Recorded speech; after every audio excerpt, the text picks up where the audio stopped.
ولا تكونوا كالذين تفرقوا واختلفوا من بعد ما جاءهم البينات وأولئك لهم عذاب عظيم.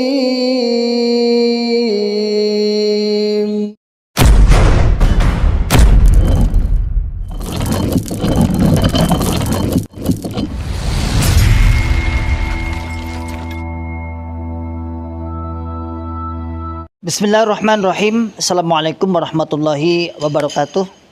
Masyaallah muslimin, hafizakumullah ta'ala, saudaraku semua dimanapun anda berada. Alhamdulillah, biidznillah, saya sedang di depan pondok pesantren tahfidzul Quran PPTQ Himmah Aliyah yang bertempat di Dukuh Pandian, Desa Karanglo, Kecamatan Tawangmangu, Kabupaten Karanganyar, Jawa Tengah. Alhamdulillah, biidznillah, pondok ini berdiri di lereng Gunung Lawu, pondok setingkat SMA, Pondok Putri, yang santrinya berjumlah 34 santriwati. Program 3 tahun dan 1 tahun tambah untuk pengabdian. Masyaallah muslimin, hafizahullah ta'ala, saat ini kami sedang membangun sarana prasarana untuk kelangsungan, untuk penyempurnaan sarana pendidikan PPTQ Himmah Aliyah. Mari saya mengajak pada saudaraku semua, para muhsinin yang ingin menitipkan donasinya, ingin menitipkan jariahnya di pondok kami, dengan bisa datang langsung ke pondok PPTQ Himmah Aliyah atau bisa ditransfer melalui rekening di bawah ini, dan insya Allah menjadikan pahala jariah, karena sesungguhnya jariah Anda sebagai sarana prasarana, sebagai untuk operasional pondok pesantren PPTQ Himmah Aliyah yang saat ini sedang berlangsung terus KBN dan sudah berjalan 1,5 tahun. Barakallahu fikum jami'an, sebagaimana firman Allah Ta'ala, man ja'a bil hasanati falahu asyru amsalihha. Barang siapa yang beramal 1, maka oleh Allah Subhanahu wa taala akan ditingkatkan 10 kali lipat. Insyaallah demikian dari kami. Jazakumullahu khairan katsiran. Barakallahu fikum jami'an. Assalamualaikum warahmatullahi wabarakatuh. Alhamdulillahirabbil alamin, asyhadu an la ilaha illallah wa asyhadu anna Muhammadar Rasulullah sallallahu alaihi wasallam wa ala alihi washabihi amma ba'd. Alhamdulillahirabbil alamin, para pemirsa Ribat Channel. Alhamdulillahirabbil alamin, kita bersyukur kepada Allah kita bisa berjumpa lagi dalam acara Salam Akal Sehat, Salam Akal Waras. Dan alhamdulillah kita bertepatan pada saat ini kita bisa sowan kepada Al-Ustadz Tahiyat Mustafa. Beliau adalah salah satu mantan cokam, mantan Islam Jamaah, yang dulunya beliau didapuk beberapa dapuan. Antara lain beliau adalah salah satu mubalek daerah Jumapolo Karanganyar, dan kebetulan beliau juga seorang kiai kelompok, ulil amri ya berarti, insyaallah ulil amri, dan salah satu ketua tahfidz desa. Ketua tahfidz desa yang sekarang bubar kayaknya ya. Bubar, gitu. Assalamualaikum Ustaz Mustafa. Waalaikumsalam warahmatullahi wabarakatuh. Gimana kabarnya? Alhamdulillah. Alhamdulillah. Ini rumahnya sampean ini agak dekat ya dengan rumahnya Pak Yai. Iya. Masya Allah. Mepet. Tangga. Nggak ada gang, berarti langsung mepet itu ya. Dengan rumahnya Pak Yai daerah dan masjidnya Pak Yai daerah. Iya.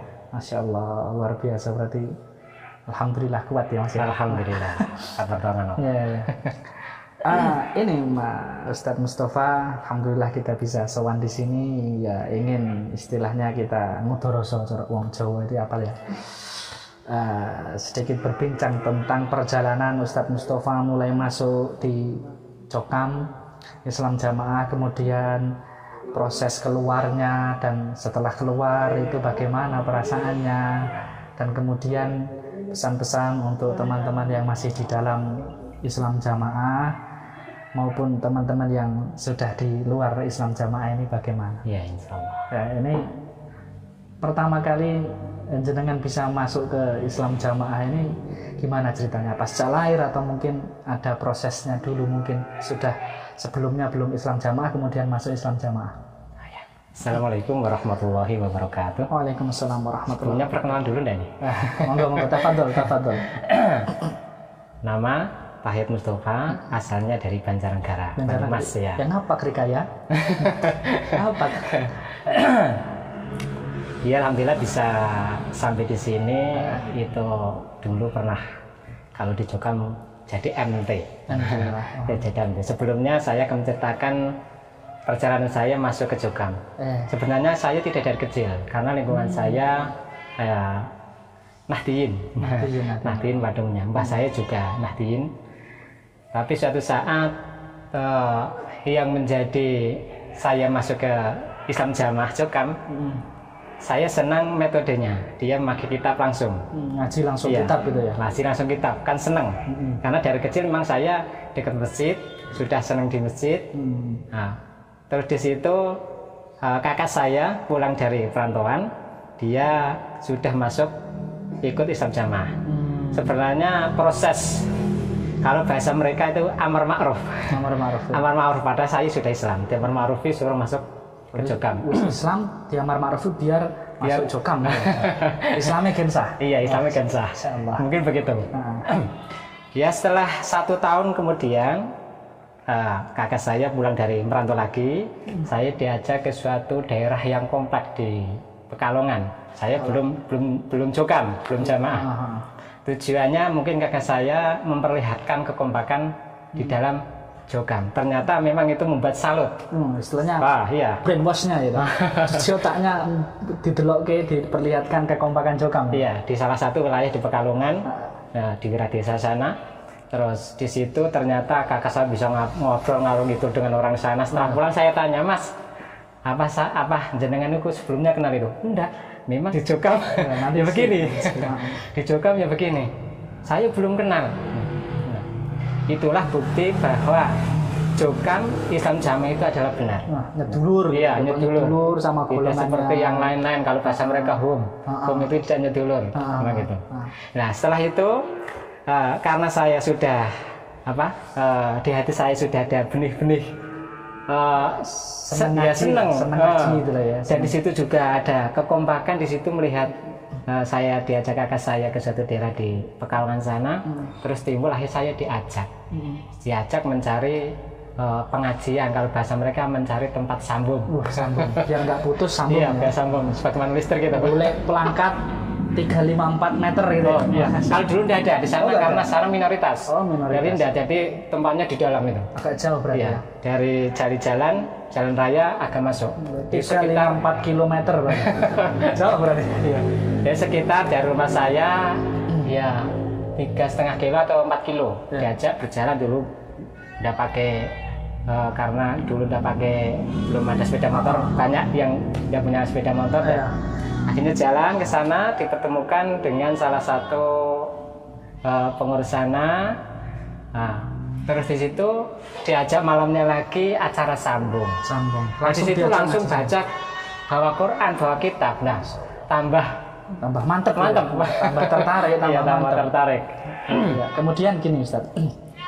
Setelah jenengan masuk di Jokam, kemudian otomatis di Beat juga ya, di Beat ke Kediri biar Islamnya sah. Itu waktu itu perasaan jenengan bagaimana ini? Ini Islam, orang dianggap Islamnya sah, dianggap bisa surga ketika salaman dengan satu orang ini tuh perasaannya waktu itu gimana Ustaz? Ya sebelumnya saya ceritakan dulu, saya masuk Jokam tahun 99 awal. Waktu itu umur saya sekitar 19 tahun. Jadi sudah sudah agak mudeng lah istilahnya.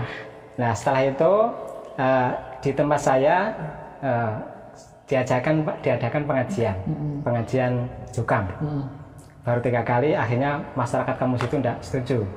Akhirnya ada penolakan. Bukan cuma satu dusun tapi satu kelurahan menolak semua. Akhirnya kami yang baru ikut Jokam sekitar 4 bulan. Nah terus karena sudah walaupun 4 bulan itu selalu dicekoki, dicekoki doktrin itu sudah akan menancap.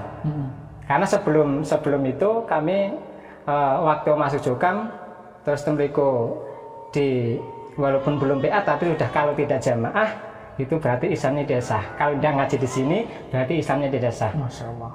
Nah setiap seminggu 3 kali ada jarak 4 kilo itu selalu privat dengan mubalighot. Mantap. 3 minggu sekali, iya. Mubalighot. Tiga orang. Saya yang satu ini sudah agak tidak patek seneng ngaji ning Jokam. Yang satu sekarang jadi penerobos daerah yang ada di Gresik sana. Yaitu 3 orang. Setiap mendapat ilmu dari mubalighotnya nanti disampaikan di rumah. Nah, sehingga inisiatif pengurus di situ diadakan pengajian, diadakan sambung lebar 3 kali. Ya di situ akhirnya para warga-warga situ udah senang, terus dibubarin. Karena kepahaman baru 4 bulan sudah menancap, akhirnya kami udah betah tinggal di rumah. Terus kami merantau. Nah, merantau selama 5 bulan di Jakarta. Ya. Tujuannya supaya ngajinya lancar, ngajinya lancar, sholatnya berjamaah dekat masjid. Padahal rumah saya dekat masjid, di masjid situ. Tapi alasannya itu. Nah, setelah 5 bulan kami di BA di Kebon Jeruk, di Jakarta. Iya. Jakarta. Nah, sebelum kami sudah diberitahukan bahwa seminggu lagi kami akan di BA, ternyata gagal, masih diundur 1 bulan yang akan datang. Berarti dalam waktu menunggu ini ibadahnya belum sah, Islamnya belum sah. Kami sudah khawatir, karena kalau mati suatu-waktu kami sudah dicerangkan. Mati suatu-waktu mati jahiliyah. Dan kami juga diajak kakak saya, saudara-saudara saya yang Jokam. Kamu maksiat enggak apa-apa, belum ditulis dosa. Mantap ya berarti. Sebelum beat itu maksiat enggak apa-apa. Nanti kalau sudah beat dihapus dosa-dosanya. Dihapus dosa-dosanya. Kan ngeri, karena kan dianggap kalau di luar itu kan kafir. Karena orang kafir berbuat maksiat kan enggak apa-apa. Nanti dengan adanya beat dosanya dihapus ya. Iya. Pemahamannya sampai seperti itu ya, luar biasa. Ya, kemudian gini Ustaz, setelah ya singkat saja ya. Setelah sampean mondok di Pondok Jokam otomatis ya, kemudian tugas di sini di Jatipuro ya. Jatipuro. Kemudian jenengan juga akhirnya kecantol di sini. Wah, kecantol. Sama-sama ya pejuang Jokam juga. Iya. Kemudian setelah itu singkat cerita prosesnya jenengan jadi mubalek di sini, balik daerah ya. Kemudian di situ apa itu kemudian jenengan jadi kiai kelompok ini, bagaimana jenengan ketika jadi kiai kelompok ini ngurusi jamaah itu gimana? Karena di mana-mana jargon yang sering dikeluarkan Jokam ini di jamaah ini diramut oleh pengurus dari kelompok desa, dan sementara jenengan waktu itu jadi kiai kelompok ini, bagaimana peramutannya di Jokam ini sebenarnya yang diramut apanya dan bagaimana ini? Tapi kan kami juga penasaran, mungkin teman-teman yang belum pernah ikut di Jokam kan ya diramut itu maksudnya gimana itu? Iya. Sebenarnya bagaimana ya? Sebenarnya itu memang kalau kita mendengar penasihat-penasihat Jokam, para pengurus Jokam bahwa berhasilnya pengurus itu menarik harta jamaah sebanyak-banyaknya. Masya Allah. Iya, banyak-banyak, sehingga menarik untuk apa ini Ustaz? Ya. Kalau zaman dulu untuk sabilillah. Karena memang darinya begitu, merasa kita mengeluarkan harta sebanyak-banyaknya itu sabilillah. Berarti persenan itu. Ya, termasuk persenan. Dan juga dulu waktu kami jadi kiai kelompok, al-bahasa mereka kiai kelompok, itu ujung-ujungnya memang dalam musyawarah yang paling ditekankan itu masalah pembelaan, terutama masalah infak rezeki. Dan infak rezeki itu bahkan sampai kalau dulu kiai kelompok ini berijtihad. Ijtihad? Iya. Mujtahid berarti. Jadi saya dulu berijtihad. Mujtahid mutlak berarti. Mujtahid madhab atau mujtahid mutlak? Enggak tahu itu. Enggak tahu untuk ijtihad mutlak apa mujtahid mutlak atau mujtahid apa, enggak tahu. Dulu enggak ada. Pokoknya kok ijtihad. Iya, pokoknya ijtihad begitu lah. Kudu manut ya, taat. Iya. Berijtihad karena ada sedikit banyak yang jamaah-jamaah itu tidak tertib PR-nya. Akhirnya setiap bulan Ramadan, setiap bulan Ramadan itu kami sebagai kiai kelompok dan pengurusnya berijtihad untuk mengumpulkan jamaahnya, dipanggil satu persatu atau 2 orang atau 3 keluarga lah, 1 keluarga atau 2 keluarga, disendirikan. Yang lain ngaji kan, kalau bulan puasa itu kan 30 hari full tadi di masjid. Sambung 30 hari full. Iya. Masya Allah ya. Itu setiap hari, setiap malam setelah sholat tarawih itu ada 1 keluarga atau 2 keluarga ditarik di rumah. di rumah sebelah. Tujuannya apa? Untuk memahamkan infak rezeki. Masya Allah. Ya. Digenjot gitu ya. Iya, dipahamkan, ditekankan ini sampean ini harus pembelaan ini karena kita membutuhkan biaya ini dan itu gitu ya. Iya, memang dopingnya yang untuk sambung ke Bapak Imam. Jadi sambung harta ke Bapak Imam yang melalui infak rezeki itu ditekankan itu satu persatu. Kalau ya ada yang belum jelas silahkan tanya bab masalah IR. Bahkan zakat tidak diterangkan sama sekali. Zakat tidak dijelaskan sama sekali, ditinggal, tapi IR-nya luar biasa. Ditekankan luar biasa ya. Itu memang dulu merasa kita meramut mereka dan mereka merasa diramut. Masya Allah. Berarti aslinya di situ meramut jamaah itu yang diramut hartanya. Iya, otomatis hartanya. Luar biasa. Ini berarti dulu jenengan juga berarti dulu mubalek persenan juga ya? Ya, mungkin lah. Ini kan yang agak khas ini mubalek persenan. Mubalek persenan. Ngerti ini grup persenan. Persenan paham, ora persenan, ora paham. Persenan jamaah, ora persenan, ora jamaah. Persenan swarga, ora persenan. Ini seperti itu. Luar biasa. Berarti aslinya yang diramut cuma hartanya, penarian harta itu. Dan mereka mengatasnamakan sambung Bapak Imam itu ada sambung nasihat, sambung ketaatan, dan yang paling inti adalah sambung persenan itu tadi. Iya, memang luar kita tidak menafikan kebaikan-kebaikan di dalam jamaah itu sendiri. Ada sisi mungkin baiknya.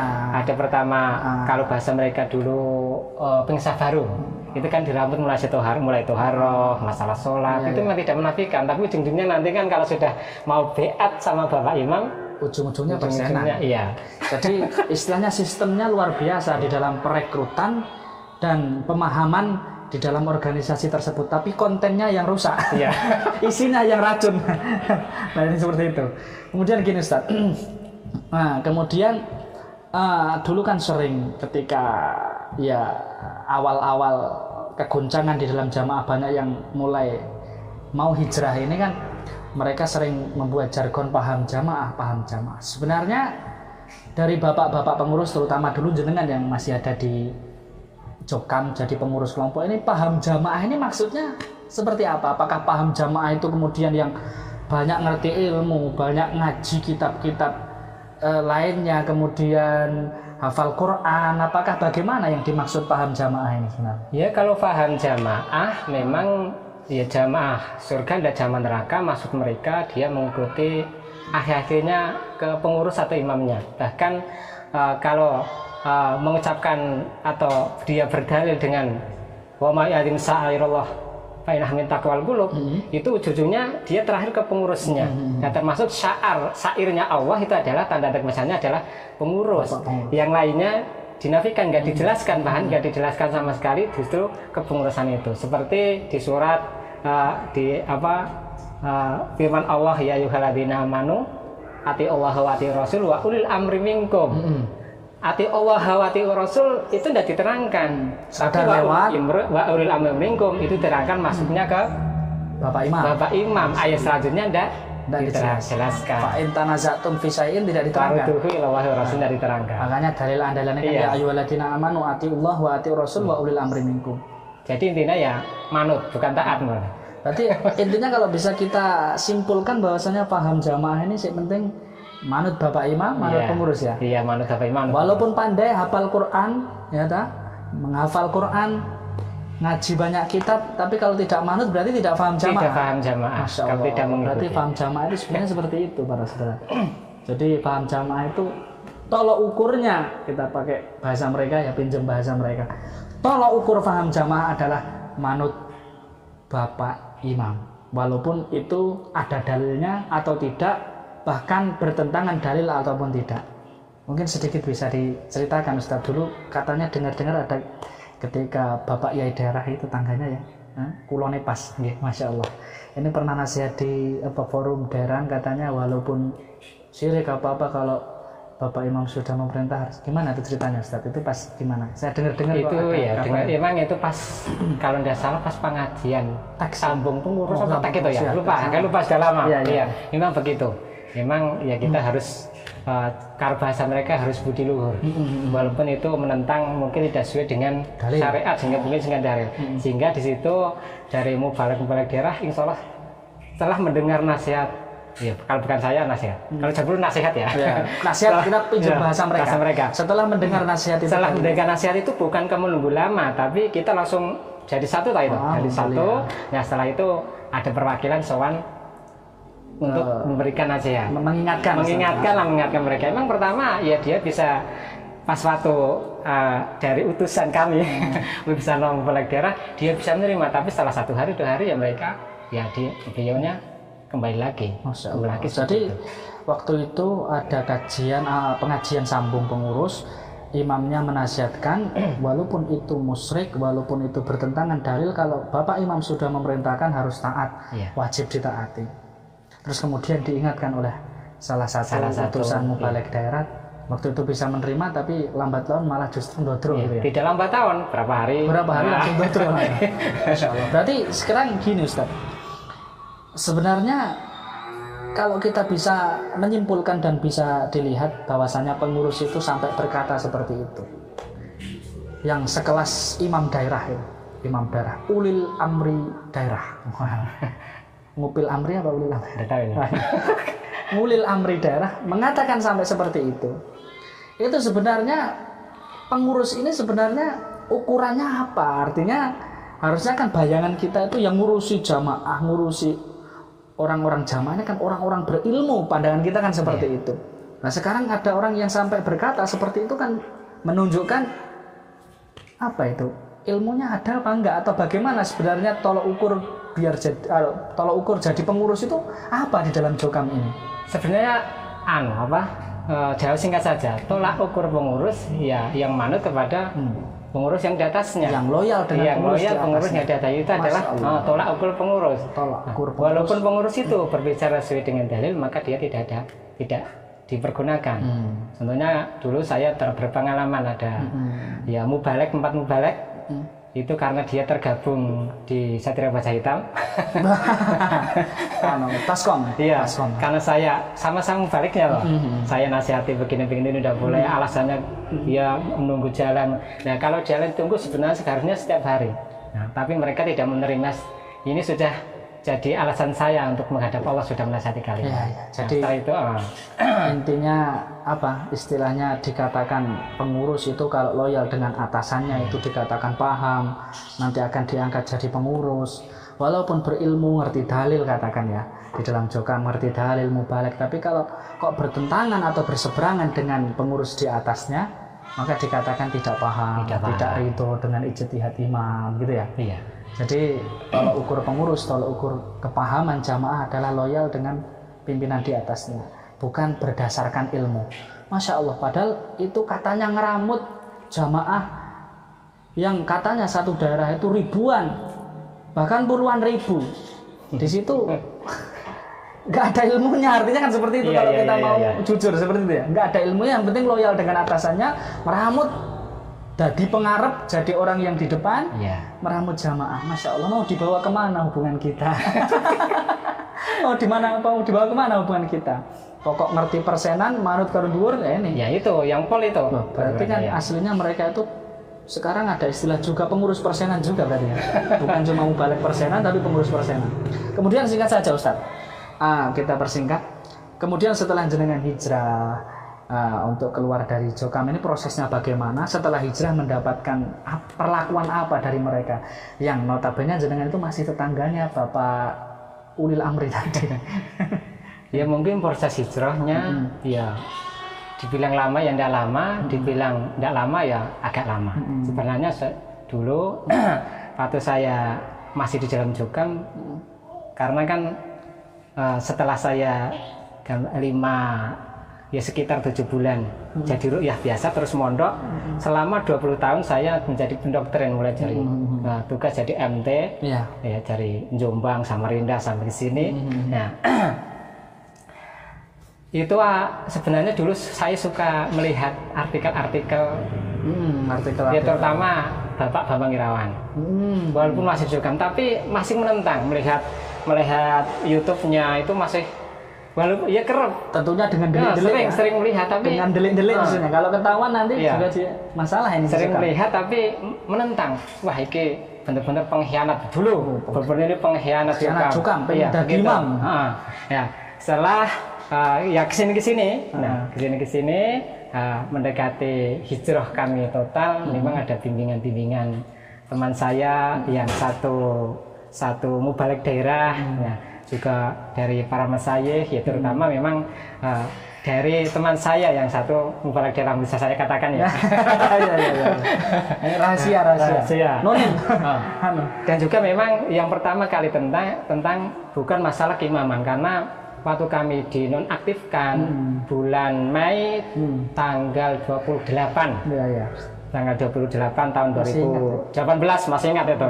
Tahun 2018 itu subhat masalah keimaman niku belum hilang. Masih nempel gitu. Tapi yang menjadi kerancuan, menjadi penolakan kami, memang mereka kok begitulah, tidak sesuai dengan syariat Islam itu banyak sekali. Banyak menentang dalil dalam manuver dan amaliyahnya gitu loh. Sehingga memang kami juga salah satu dari teman saya juga sudah hijrah dari Mubalik daerah Jumapolo, itu mengingatkan, Mas, kamu kalau nasihat, nah itu jangan keras-keras, nanti kamu dinonaktifkan jadi jadi kiai kelompok.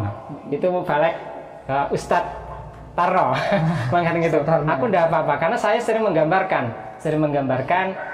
walaupun saya ini loh kiai kelompok, tapi kalau nasihat saya, ijtihad saya tidak sesuai dengan Quran hadis, maka tinggalkanlah. Nah itu selalu menjadi tusukan hati di situ, karena di kelompok saya itu kebanyakan pengurus daerah dari kiai daerahnya, ada pengurus ketua PPG, ada ketua yang hitam-hitam itu Karanganyar itu kan jadi sekretaris, terus di sini ada penerobos daerah juga di sini. Nah, itu jadi tusukan hati mereka nggih. Mereka merasa tersakiti dan menjadi catatan-catatan kecil untuk jenengan mau di nonaktifkan Mas Tino. Nah, pas tanggal 28 Mei tahun 2015 setelah kalau tidak salah itu asrama Abu Dawud.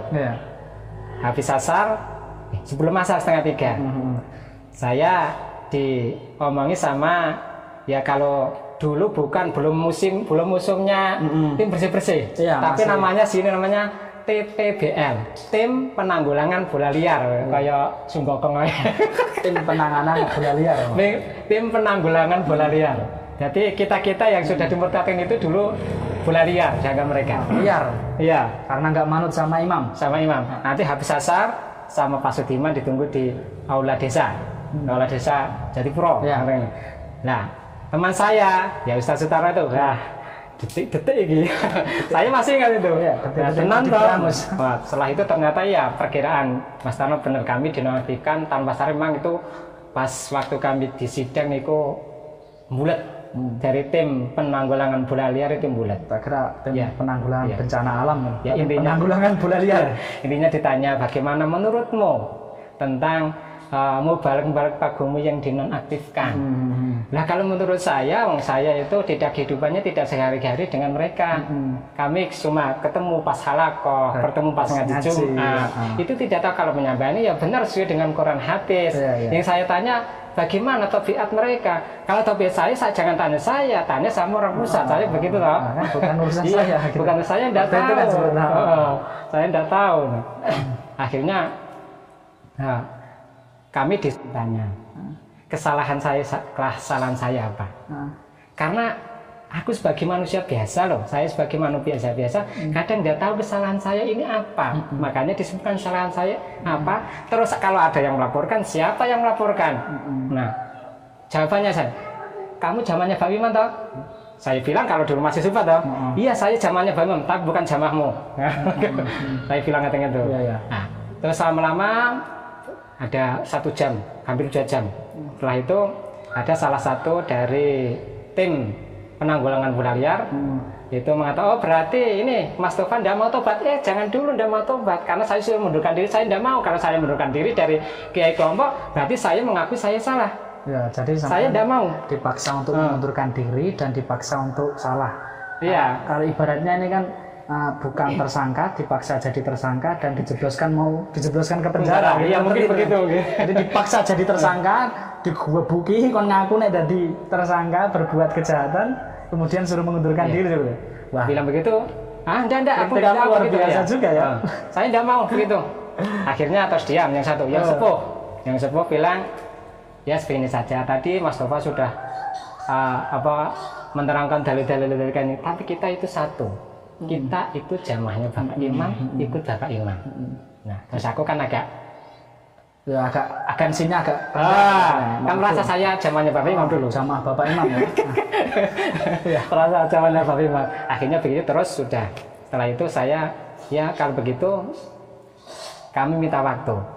Nanti kan pas bulan puasa itu. Iya. Nanti saya minta waktu untuk ngomong sama jamaah sini. Komunikasi dengan pengurus, mestinya pengurus kelompok. Terus akhirnya dikasih waktu, suruh pamitan. Saya pamitan, banyak yang tanya alasan apa, ibu-ibu banyaknya nangis. Di situ banyaknya nangis. Karena sebenarnya kan nggak ada apa-apa, kemudian disuruh mengundurkan diri, dipaksa. Karena gara-gara ya condong dengan ustadz Paku Bumi yang dinonaktifkan tadi ya. Iya. Masya Allah. Kemudian gini Ustadz, setelah jenengan hijrah ini, perlakuan apa yang jenengan dapatkan dari mungkin Jokam maupun tetangga sebelah gitu? Ya, perlakuan itu mungkin apa ya? Ya biasa seperti teman-teman kawan-kawan hijrah yang lain. Persekusi. Ya paling ya dikeluarkan dari grup WA itu biasa. Mungkin bahkan di sini kan komplek 85 lah. Itu yang Jokam itu yang nyimpen nomor saya cuma tinggal 1 orang. Masya Allah. Itu masih saudara saya. Iya. Cuma 1 lainnya sudah memblokir semua, termasuk ini lantaran atau wasilah hidayah adik saya. Adik saya masih di Jokam. Iya. Nah, terus ada dari keluarga besar. Keluarga besar dari Mbah Putri saya yang Jokam itu bermusyawarah ingin memisahkan antara saya dan istri karena saya sudah dikeluarkan, istri kan belum mau diceraikan. Yang paling sepuh berusaha, tapi ada yang nggak setuju. Nah, setuju, akhirnya adik saya mikir, agama kok begini. Nah, setelah akhirnya adik saya juga disidang terus keluar dari Jokam karena begitu. Kalau dulu waktu saya dinonaktifkan timbul tanda tanya, oh berarti apa benar-benar melenceng. Tapi setelah ada musyawarah itu ingin menceraikan saya dengan istri, akhirnya terbuka. Alhamdulillah. Jadi saya kakak maupun adik yang di sini kan sudah 3 rumah semua sudah hijrah ya. Alhamdulillah. Tinggal mungkin orang tua agak sedikit masih ada subhatnya. Itu jadi saudara-saudara mau adik maupun kakak ini bisa terbuka wawasan pikirannya adalah ketika melihat kondisi jenengan dipersekusi, mau diceraikan dan lain sebagainya, mereka mulai berpikir, iki agama apa kena itu? Agama kok pengen merusak rumah tangga orang gitu. Merusak rumah tangga orang, padahal Nabi saja melaknat orang yang takhbib itu apa? Merusak rumah tangga orang lain, itu dilaknat oleh Nabi, tidak diakui umatnya Nabi. Ini malah pengurus katanya paham jamaah, tapi mau merusak rumah tangga orang lain.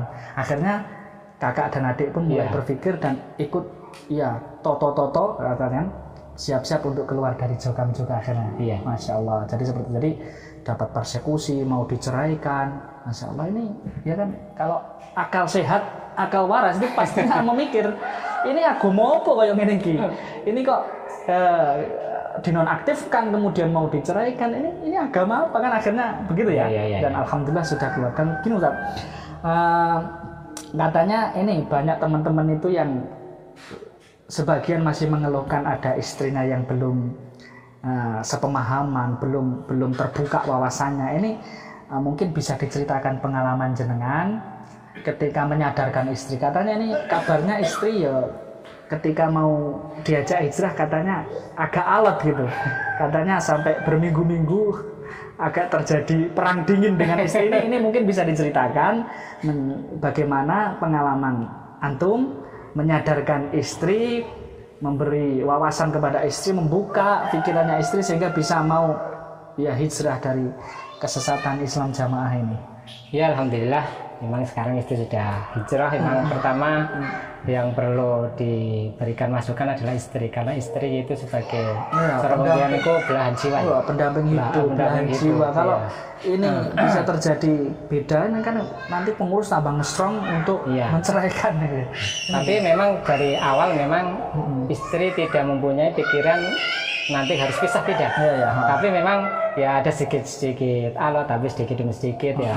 Karena waktu jarak setahun itu. 1 tahun. Iya, Jadi prosesnya tahun. istri Iya. bisa subatnya hilang itu 1 tahun. Iya. Masya Allah. Tapi alhamdulillah istri Sabar, sabar ya. walaupun begitu, tapi dia mengizinkan saya untuk bertemu dengan kawan-kawan yang sudah hijrah.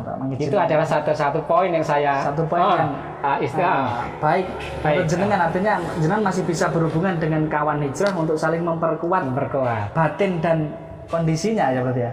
Masya Allah, 1 tahun jenengan sabar. Ini mungkin bisa jadi motivasi teman-teman yang mungkin istrinya belum satu pemahaman untuk bisa tetap sabar, tetap dakwah, tetap dengan kalimat-kalimat yang baik, dan jangan sampai sekali-kali mengeluarkan kalimat-kalimat untuk emosional yang akhirnya pengurus tambah semangat untuk memisahkan ya, berarti seperti itu. Masya Allah, ini bisa dicontoh para memang dulu begini waktu kami sudah dinonaktifkan, kami memang masih rutin situ. Sebenarnya hati kami sudah di luar, tapi ya masih karena masjid adanya itu. Ya, itu terus istri masih mendatangi. Bahkan sampai kami dikeluarkan dari situ, itu saya sendiri masih ikut pengajian situ karena istri itu melihat nanti bagaimana anaknya bagaimana gitu.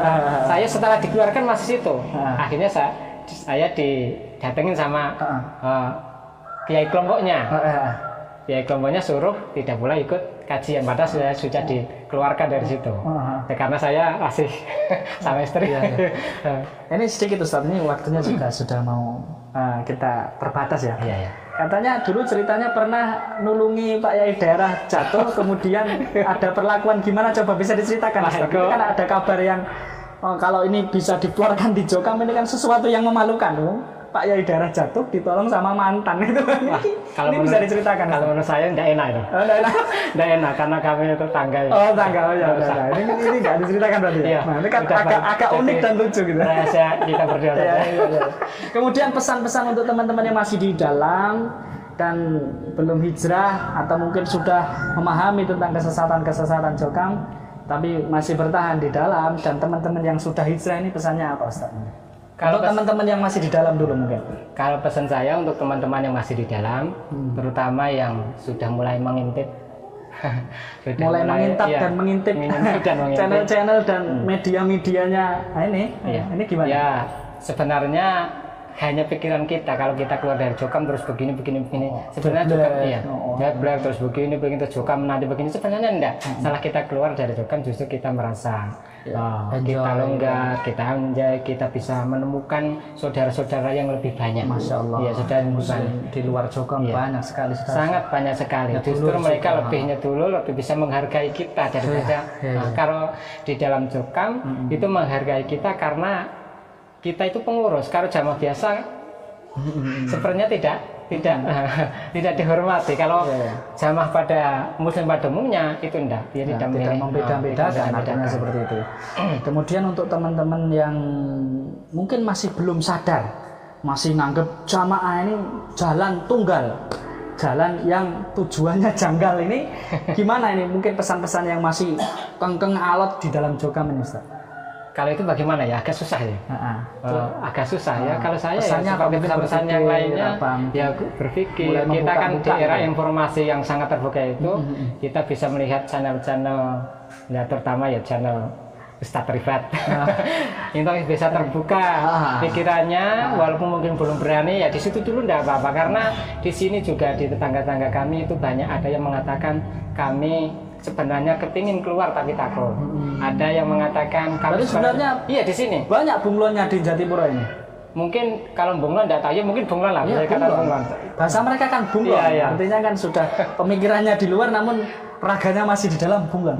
Banyak berarti. Iya, ada yang mengatakan kamu sudah tidak betah sebenarnya. Kami kalau ngaji cuma ngantuk, yang diomongkan cuma yang sudah keluar itu, ya menghujat yang sudah hijrah, yang sudah keluar. Akhirnya kan bagi teman-teman yang sudah hijrah, saya berikan masukan, kita dulu berkubang dalam kubangan kesesatan. Kesesatan. Kita keluar, kita banyak mencari ilmu, menimba ilmu. Jangan terus kita bebas akhirnya tidak mengkafirkan terus bebas Liar, seperti gitu. liar, tidak mencari justru itu pertama yang dicari masalah akidah kita, karena dulu akidah kita bobrok, akidah kita campur aduk, kita cari sesuai dengan akidah yang salimah. Banyak mencari ilmu, banyak bertolabul ilmi, banyak tolabul ilmi, banyak memperbaiki akidah kita yang dulu rusak dan lain sebagainya itu ya. Kemudian sembari sedikit demi sedikit menyadarkan berdakwah kepada orang-orang dekat kita ya, mestinya seperti itu. Masya Allah, luar biasa faedah yang kita dapatkan dari Ustadz Tahiyat Mustafa, Bapak Yai Kelompok ya, mantan. Alhamdulillah. Dan ini, wah ini dapat, Masya Allah, putranya dapat juara 1 lomba tahfidz Al-Quran. Ini luar biasa berarti ya. Nah, berarti sebenarnya kalau kita bisa garis besar, kita bisa tarik benang merah bahwasanya paham jamaah itu bukan karena keilmuan di dalam jamaah, tapi yang penting manut Bapak Imam, persenan lancar. Nah, maka mari kita berpikir cerdas, mari kita berpikir waras bahwasanya cukam itu hakikatnya apa, intinya apa. Padahal kita itu pengen benar-benar mencari surga, mencari keselamatan nanti di akhirat. Juru selamat bukan Bapak Imam. Bapak Imam itu belum tentu nanti di akhirat seperti apa, kita nggak tahu siapa yang menjamin manusia sekarang. Ya, maka kita harus benar-benar banyak belajar, membuka wawasan dan membenahi akidah kita. Insya Allah demikian Ustadz. Jazakumullahu khairan. Wa barakallahu fikum.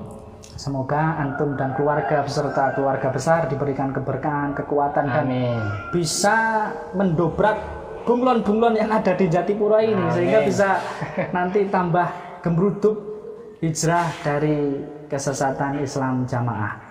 Insyaallah demikian para pemirsa, dari saya cukup sekian. Wassallallahu ala Muhammad wa ala ali Muhammad wa akhiru da'wana alhamdulillahirabbil alamin. Wassalamualaikum warahmatullahi wabarakatuh. Waalaikumsalam.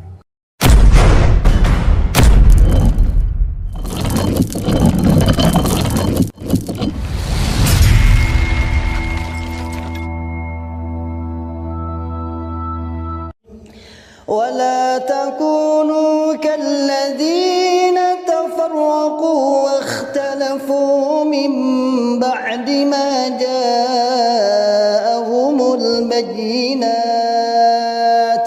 وأولئك